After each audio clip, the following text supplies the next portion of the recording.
Hello, everybody. Welcome to a new episode of Policy War. I am your host, Russell, and we have, I'm Matthew. I'm centrist with a libertarian slant. And I am John, and I offer the conservative angle for this podcast. and we're going to talk about Biden's inauguration and some of the first executive orders he passed in the first 3 days of his administration. So, the reason it is really about unifications, obviously, because of the Capitol Hill protests, riots, terror. There's many different terms for it, but because of how violent this nation has become during the midst of a pandemic, Biden said phrases like, quote, we must end this uncivil war that pits red against blue, rural versus urban, conservative versus liberal. He said a lot of language that like that, which was vague, comforting people in this times of stress, but also right when he got in the White House, he started enacting a lot of policy. Just for why this is important, Biden signed 30 executive orders in a very small number of days. In the entire presidency of Obama, he signed 276 executive orders approximately. In the entire presidency of Trump, he signed about 220 executive orders. So already Biden's showing he is using that honeymoon of his presidency, which is basically the time when you have the most political capital right when you enter office, to do a lot of executive orders. And of course, that's because of the pandemic, but also because of how far right Trump was and how much Biden disagreed with him. So one of the things that Biden really disagreed with Trump was about climate change. And one of the first things he did was to rejoin the Paris Climate Agreement, in which Matthew can tell us more about that and the implication this has for America. So this week, I thought it'd be kind of important to highlight climate change because I believe it's an issue that both sides of the aisle can usually come to a consensus on or want to come to a consensus on. And I think that the Biden inauguration is really a step in the right direction. We now have a president in office that recognizes climate change as an issue and has an agenda that he plans to push through. How much, we don't know. We can only hope that he gets a majority of it, but just a stark night and day difference. Of course, those who are familiar with Donald Trump are aware that in 2017, he backed out of the Paris Climate Agreement, which wasn't really too binding of an agreement.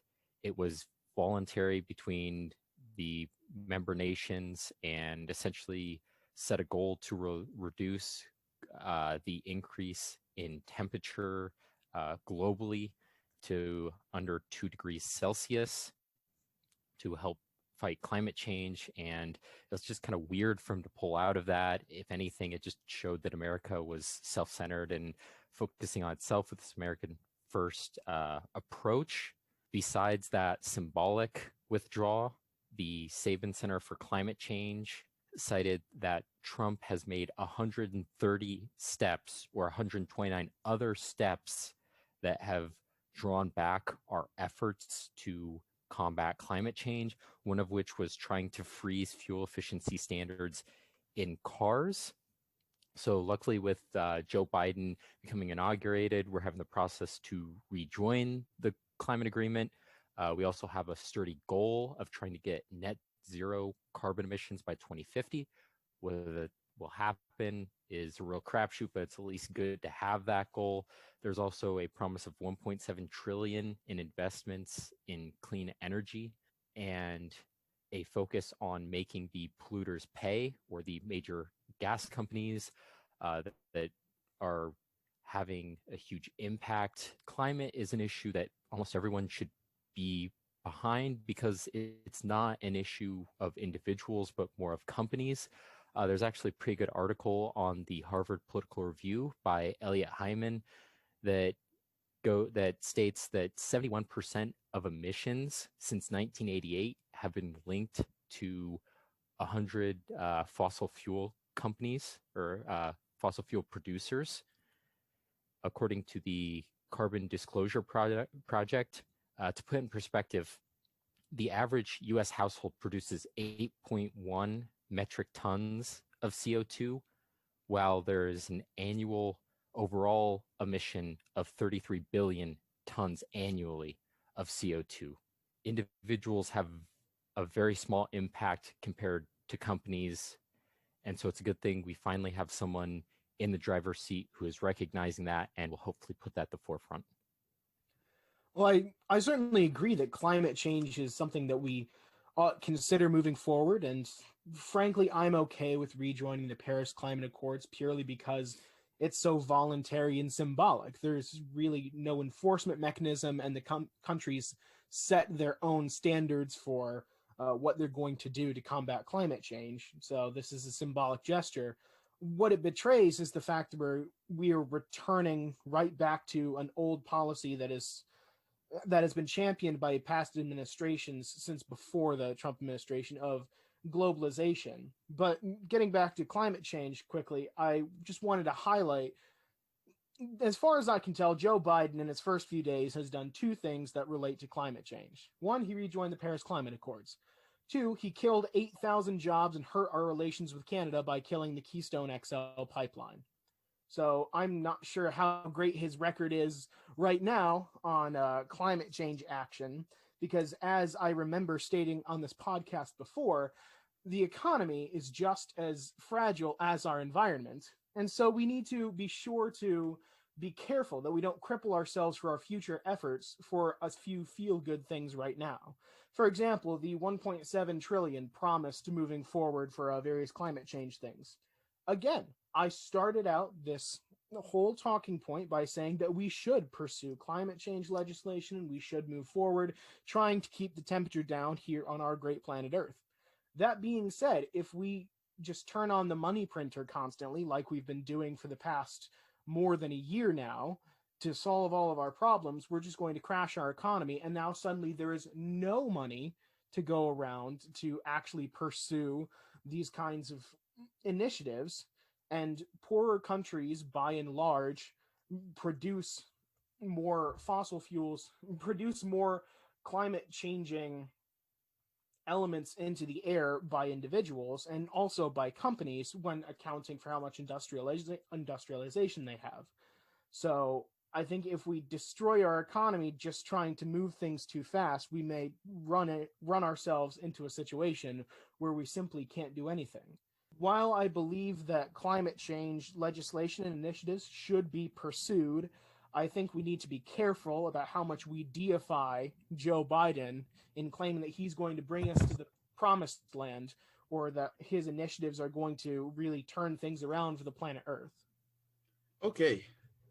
Oh man, I love it. I love it, and I dislike everything you just said. I dislike not everything about 75.99%. You know, I mean, I just want to say you were right. It was a symbolic gesture. As it's that's gonna be how we define Biden's entire presidency. I feel like as a symbolic gesture for the entire Democratic Party until people actually wisen up and realize he's not going to do anything actually progressive in his administration. Yes, he actually has a brain and actually wants people to wear masks on flights and on federal property. Oh my God, he's such a good leader. Wow. And I do want to say, to the point of climate change, in what Matthew said, it is an issue that we should all be agreeing upon. But for some reason, conservatives do not agree that climate change is a dramatic issue for the world. We need to all agree upon this, but John seems to think that bettering the environment will destroy the economy, and I don't see how that's true. The economy, in all honesty, is not as fragile as you believe. In all honesty, environmental jobs, creating windmills, creating solar panels, installing those, creating electric cars, creating low fuel inducing vehicles, companies transferring to more renewable energy like BP did, are all things that actually help the economy. If you look at the entire continent of Europe, in which pretty much half of the continent are some of the most renewable producing countries in the world, their economies are, I don't want to say as plentiful as the US, but they certainly are growing at a rate very similar to the US. It's not like us adjusting to renewable energy is going to hurt us, as many conservatives want to make people believe. I'll let you, Matthew and John talk, but he did say this one point about the Keystone Access Pipeline and act like it was a bad thing that Biden wanted to nix that thing that actually nixed Native American land like it was some dirt on the ground as they just go through it, as all the billionaires are like, oil, oil, oil. And we're like, guys, there's people live here. Oil, oil, that's all we want. And we need to realize that the Keystone XL pipeline just shows everything that's wrong with fossil fuel producing companies. It literally can leak thousands of tons of oil into Native American land, and nobody seems to care. All conservatives seem to care about is 8,000 jobs. But I will tell you right now, hundreds of thousands of jobs can be made in the renewable energy sector, and we don't need a gigantic polluting pipeline for that. Okay, go ahead. And I'd like to make two quick points. Then Matthew, I promise I'll turn it back to you. First, in regards to what Russell said about the things that I said. Now, I have gone on to the ripe old age of 22, but I distinctly remember advocating for climate change initiatives during the talking points that I was given. I was merely giving a warning that we should not go for fast, feel-good policy and therefore sacrifice our economy. I have no recollection of saying that these initiatives themselves are going to tank the economy, only that we shouldn't do that. And then regarding the Keystone XL pipeline, I hear what you're saying. I'd like you to take what you're saying, compose it in a very nice letter, and send it to all of the 8,000 people that lost their jobs in the middle of a pandemic and are now worried about feeding their families. Matthew, I turn it over to you. Okay, wow, that's one heck of a note to continue off of. I was going to say, first of all, I was going to say that, John, that I disagree with Russell's point about all conservatives. I think it's mainly the older crowd of the Conservative Party that's mainly denying climate change or global warming, of course, the more accurate term being climate change. Though I will say that he does bring up a good point about not just jumping headfirst into just huge radical change. We need to, of course, consider it, but I think it's something we need to consider and be consistent with. It's quite a drawback that we had the Obama administration put things into play, and then the Trump administration comes and turns a total 180, and then we have Biden come back in, and we're finally on track again. That's just one thing I hate about democracy. It's kind of a flaw. It's like we have attention deficit disorder, pursuing one policy goal, and then we switch. It's like if we can just keep consistent. Just keep consistent. I don't care. You don't have to do some radical change. Just keep consistent for the next 30 years, and we'll be fine on that issue. Just don't deny it. Make small changes and move forward. That's it. And as for the people who lost their jobs there, yes, that is unfortunate. Maybe if there are plans put in play for public works or for infrastructure, they can find jobs there, or we can have more jobs there created for people who would be unemployed elsewhere. It'd just be a difficult thing, and that does suck. We should move on to a lot of other things that Biden did. And John, I know you wanted to discuss not just how Biden's rejoining the Paris Climate Agreement, but how he's rejoining other international organizations and how he's reestablishing America as less isolationist as Trump did in his era. Can you tell us about the difference? So Donald Trump had a very famous general policy in his administration, which he framed as America First. You can obviously find some faults with the manner in which he put this policy into action. However, we're seeing a dramatic shift already in the opening days of the Biden administration. We've already talked about rejoining the Paris Climate Accords, which is a largely ceremonial act. But Biden is also rejoining the World Health Organization with Dr. Anthony Fauci as the American delegate to this organization.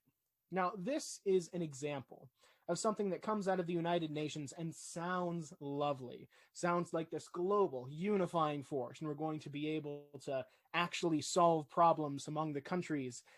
That is not at all how this works, and all you need for the proof of that is how well the World Health Organization responded in the opening days of the crisis, where it seems like they were defending China every step of the way, even though we have discovered all of the ways that China royally screwed the world over and is in large part responsible for the pandemic being as bad as it is right now. And so this is just a general trend that will show you what is to come. That Biden is a globalizing force that is going to try and return to all of these institutions and places where the United States he thinks we need to insert ourselves, and some of these are good. Some of these are the United States should be participating in diplomatic processes. The United States should be involved in foreign affairs to the extent that we ought be able to lead. However, I fear that what will come with this is the United States is going to insert themselves in places where we shouldn't be, such as foreign wars. I have many, many pages of complaints about the Trump administration and their foreign policy. But one complaint I do not have, they did not start any new foreign wars. People called Trump a warmonger for 4 years. I don't see anywhere new where we put U.S. soldiers. And that is something that I personally don't think survives the Biden administration. I just want to ask a follow-up question. If you think Biden's going to start more wars than Trump, what nations are we going to go to war with? Because Trump almost went to war with Iran. This just happened just recently after he killed their main general, and we're surprised that they're really hostile towards us. I mean, Iran has been our enemy for more than 3 decades now. I mean, Trump just pulling out of the Iran nuclear deal made that relationship more incendiary. Biden seems to be kind of a calmer presence than Trump, especially internationally. So what nations do you think he's going to go to war or be likely to go to war with? I'm not sure what nation specifically we're going to go to war with, but let me ask this question. First, how many extra troops did Trump drop during his presidency? To my recollection, it's none, although that could be wrong, and perhaps we had small excursions or additions elsewhere. But number two, I would certainly think that all of us here would agree that Obama was a much calmer presence, a much more diplomatic presence, and he was very fond of international drone strikes too.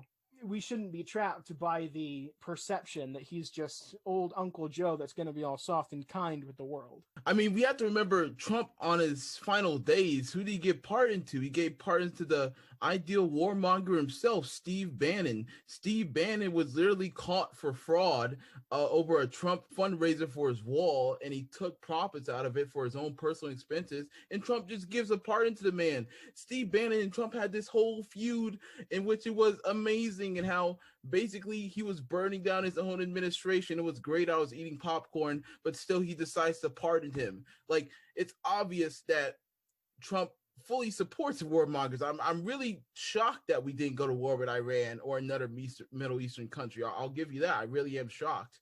But it also seems like Biden won't be having anybody as extreme as Steve Bannon in his new administration. If we consider the party differences, I would say, in all honesty, Republicans are more war hungry than Democrats. I mean, if we take this on an ideological basis, it makes sense with the patriotic mindset that conservatives have that just goes into nationalism if it goes too far. It makes sense how conservatives are more apt towards war. If anybody tells me that conservatives versus progressives, who's more likely to go to war with a foreign country, I think it's conservatives every time. I was going to say we did deploy a couple thousand troops on the Capitol grounds on January 6th. So, I mean, that's one deployment, not overseas, but that's one deployment I can think of, and fairly recently too.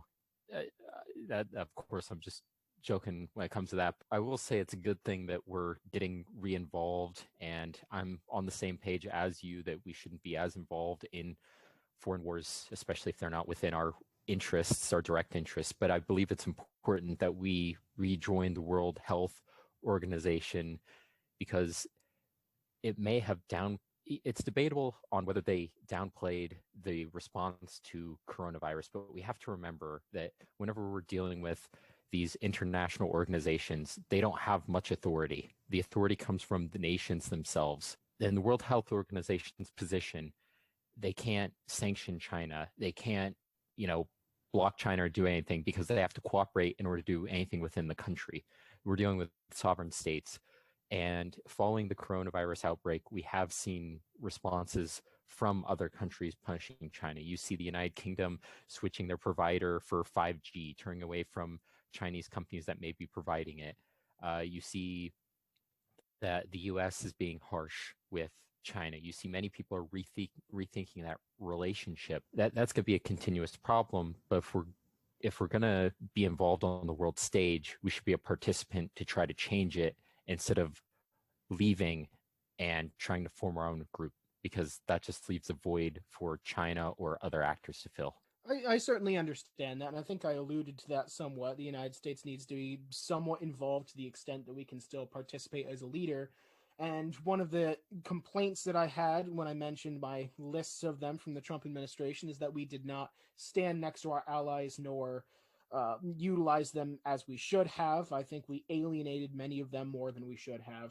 That being said, we need to be careful about how much we do that and how quiet we are when we do that, only because when we join certain organizations and when we participate in them, we legitimize them. People assume, oh, if the United States, United Kingdom, Russia, and China, if they're all in the same place, then yeah, it's probably a nice global group that's in the middle and good for everybody, and that's not always a safe assumption. All you have to do is look at who's on the Human Rights Council for the United Nations, and that'll tell you how useful some of those bodies are. I'm talking about places such as Cuba and Pakistan being on there. So while I agree, we do need to be willing to participate to the extent that we don't simply leave a power vacuum or a leadership vacuum. We also need to be careful about the manner in which we do it, because if we afford too much legitimacy to severely broken systems or institutions, then we, to some extent, forfeit our ability to actually change them, because people will assume they are already legitimate. And I should say, I do agree with your point. I tend to focus on what I disagree with you more than what I agree. It's one of my faults. But I agree with your point that the WHO is obviously Chinese biased. There's a funny acronym the Japanese politicians give to the organization. They call it the CHO, which is the Chinese Health Organization, for how much they lie about their own statistics. And how much the WHO says, nice job, China, nice job fuddling the numbers. You're really great at it. You're better than any other nation in the world. That's how the report should have gone. See, I do agree with Matthew's stance. We can't just take our toys and go home like Trump did repeatedly. That's just not how the international world works.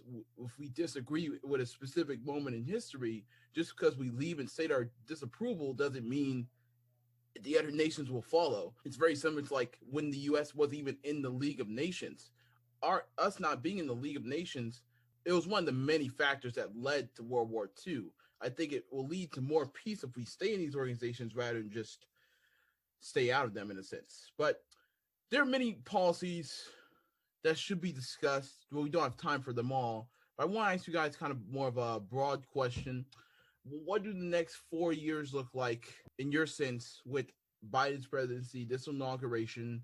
After COVID ends, what do you think will be some of his main proposals?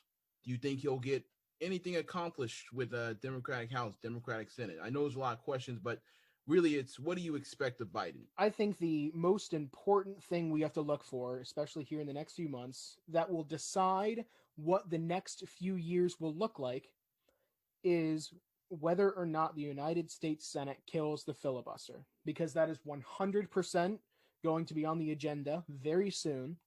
And if the Democrats can succeed in killing the filibuster, then you're going to see a massive wave of progressive legislation. And progressive, I just want to be clear that progressive is speaking about a particular political ideology, not making progress.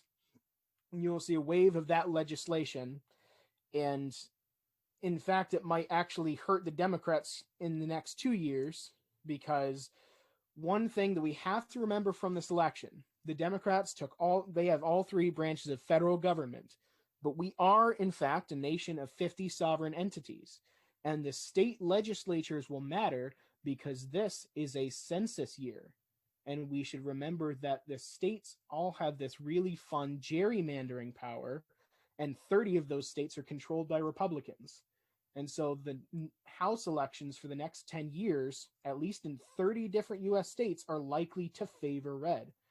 And so it's going to be quite interesting to see not only what sorts of maps are going to be drawn, but what sorts of lawsuits we're going to get out of it. And as an aspiring lawyer, it is going to be an exciting time to be watching the Supreme Court. Props on that progressive statement. I think you killed Russ there. But I'm not using progressive in a pejorative sense. I'm just talking about, like, as a conservative, I wouldn't necessarily see it as progress in the right direction. I'm not saying it's like bad, horrible, and evil. I'm just saying it differs from my idea of progress. But anyway, starting from where we are now, I think that the Trump impeachment is going to be a hard thing to get by now that most Republicans are kind of coming together. They're going to say, hey, we want unity, so it's going to be harder to get that vote through Congress, so he might get off. Then when it comes to coronavirus, you're going to have the measures once we're actually in a stable position.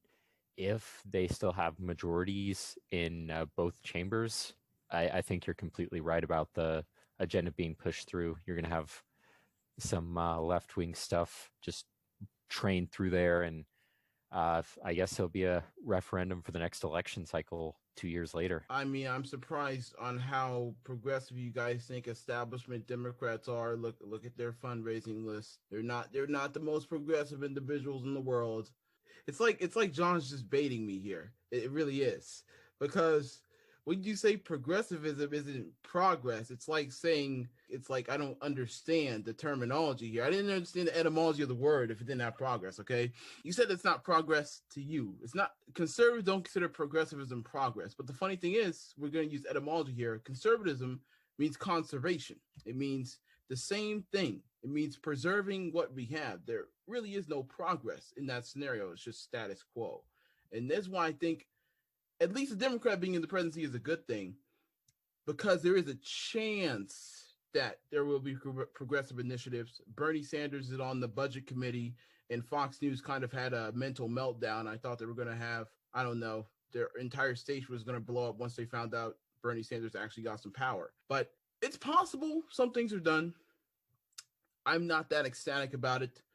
Biden also reduced some things.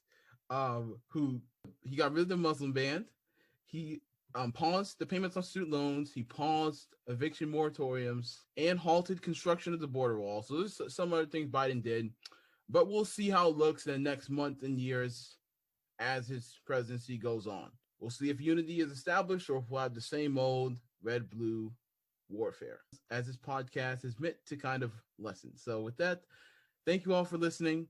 I hope this was an entertaining one, as it was for me, as I have veins popping out of my head. And that'll be all for today.